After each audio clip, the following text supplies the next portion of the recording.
manifiesto del 16 de enero del 1844. Cuando en febrero de 1822, la parte oriental de la isla cediendo solo a la fuerza de las circunstancias, no se negó a recibir el ejército del general Boyer, que como amigo traspasó el límite de una y otra parte, no creyeron los españoles dominicanos que con tan disimulada perfidia hubiese faltado a las promesas que les sirvieron de pretexto para ocupar los pueblos, y sin las cuales, habría tenido que vencer inmensas dificultades y quizás marchar sobre nuestros cadáveres si la suerte le hubiese favorecido. Ningún dominicano le recibió entonces, sin dar muestras del deseo de simpatizar con sus nuevos conciudadanos, la parte más sencilla de los pueblos que iba ocupando, saliéndole al encuentro, pensó encontrar en el que acababa de recibir en el norte el título de pacificador, la protección que tan hipócritamente había prometido. Más a poco, a través del disfraz, que ocultaba las siniestras miras que traía, advirtieron todos que estaban en manos de un opresor, de un tirano fiera.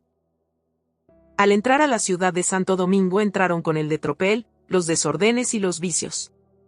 La perfidia, la división, la calumnia, la violencia, la delación, la usurpación, el odio y las personalidades hasta entonces poco comunes en estos inocentes pueblos. Sus decretos y disposiciones fueron el principio de la discordia y la señal de la destrucción. Las invasiones más peligrosas no siempre llegan con la espada desenvainada. A veces entran sonriendo, prometiendo protección, pronunciando palabras de amistad que suenan tranquilizadoras para un pueblo cansado de conflictos. Así comienza muchas veces la tragedia, cuando la confianza de un pueblo es utilizada como puerta de entrada para su propia dominación. La perfidia que describe este texto no es solo política, es moral. Es la traición deliberada de quien promete paz mientras prepara el sometimiento. Por eso la palabra tirano no aparece aquí como exageración retórica. Un tirano no es solo quien gobierna con dureza, es quien corrompe el tejido moral de una sociedad para mantenerse en el poder. Y lo más devastador no son solo sus decretos, sino el clima de miedo y degradación que deja detrás. Por medio de su sistema desorganizador y maquiavélico, obligó a que emigrasen las principales y más ricas familias, y con ellas el talento, las riquezas, el comercio y la agricultura. Alejó de su consejo y de los principales empleos a los hombres que hubieran podido representar los derechos de sus conciudadanos, pedir el remedio de los males y manifestar las verdaderas exigencias de la patria.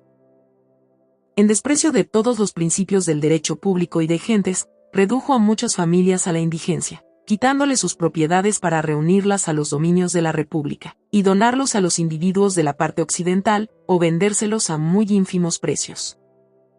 Hay dominaciones que no solo buscan mandar, buscan vaciar a un pueblo de todo lo que lo hace fuerte. Cuando el poder obliga a marcharse a las familias que sostienen el comercio, la agricultura, el pensamiento y la organización social, lo que está haciendo no es gobernar, está mutilando deliberadamente el cuerpo de una nación. Expulsar el talento y la riqueza de un país no es un accidente político, es una estrategia brutal para dejar a la sociedad sin voz, sin liderazgo y sin capacidad de defenderse. Y luego viene el despojo. No basta con debilitar a los hombres, también se les arrebata la tierra de sus ancestros tainos y del fruto de generaciones mestizas con europeos y africanos, la seguridad de sus familias. La propiedad que había sido construida con trabajo termina convertida en botín, repartida o vendida como si el destino de un pueblo fuera una mercancía barata, como si fueran esclavos. Esa clase de poder no administra justicia ni gobierna con legitimidad, saquea, perjudica. Pero lo más indignante es el desprecio absoluto por cualquier principio de derecho. Cuando un régimen decide que la ley ya no sirve para proteger a los ciudadanos sino para despojarlos, la autoridad deja de ser autoridad y se convierte en abuso organizado. Y frente a eso no hay palabras suaves que valgan. Lo que aquí se describe es una política de expolio, una dominación que no solo quiso mandar sobre un pueblo, sino empobrecerlo, desarmarlo y humillarlo, esclavizarlo, para que nunca volviera a levantarse. Asoló los campos, despojó las iglesias de sus riquezas, atropelló y ajó con vilipendio a los ministros de la religión, les quitó sus rentas y derechos y por su abandono dejó caer en total ruina los edificios públicos, para que sus mandatarios aprovechasen los despojos y que así saciasen la codicia que consigo traían de Occidente.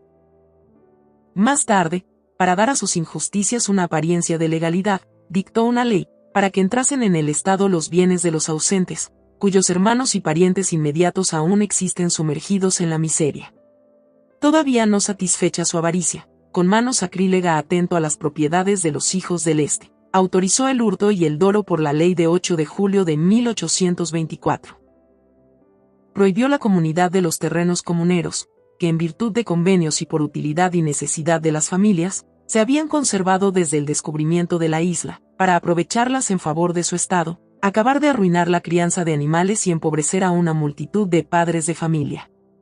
Poco le importaba destruirlo todo, arruinarlo. Este era el objeto de su insaciable codicia. Fecundo en discurrir los males con que debía consumar la obra de nuestra ruina y reducirlo todo a la nada, puso en planta un sistema monetario, que insensiblemente ha ido reduciendo por grados, las familias, los empleados, los comerciantes y la generalidad de los habitantes, a la mayor miseria. Con tales miras propagó el gobierno haitiano sus principios corruptores. Aquí la opresión deja de parecer una política y empieza a verse como una devastación consciente. No se trató solamente de gobernar un territorio ajeno, se trató de vaciarlo, de quebrarlo, de saquear todo aquello que tenía valor material o espiritual. Cuando un poder invade hasta las iglesias, humilla a los ministros de la fe y deja caer los edificios públicos en ruinas mientras sus funcionarios se reparten los restos, lo que queda al descubierto es una codicia desnuda, sin vergüenza, sin límite. Y lo más perverso aparece después, el intento de convertir el saqueo en ley. Porque el tirano no se conforma con robar y esclavizar, quiere que el robo y la esclavitud parezcan legal. Así nacen decretos que confiscan bienes, leyes que autorizan el despojo, disposiciones que destruyen formas antiguas de propiedad que habían sobrevivido por generaciones. Lo que durante siglos había sido sustento de familias enteras, la tierra comunera, el ganado, los recursos compartidos, fue reducido a simple botín del Estado. Y detrás de cada medida no hay progreso ni reforma, hay padres de familia empobrecidos, hogares hundidos en la miseria y comunidades enteras condenadas a sobrevivir con lo mínimo. Hay algo especialmente repugnante en esa codicia que nunca se sacia. Cuando ya se ha quitado la tierra, se manipula la moneda. Cuando ya se ha empobrecido al campesino, se aprieta también al comerciante, al empleado, a todos. Es una maquinaria de empobrecimiento que avanza lentamente, como una enfermedad que consume el cuerpo social hasta dejarlo exhausto. Y al final queda una amarga evidencia, no era un gobierno que buscara integrar o construir, sino uno que parecía encontrar satisfacción en ver cómo todo se deterioraba. Porque hay poderes que no solo dominan, también corrompen, desgastan y arrastran a la miseria todo lo que tocan.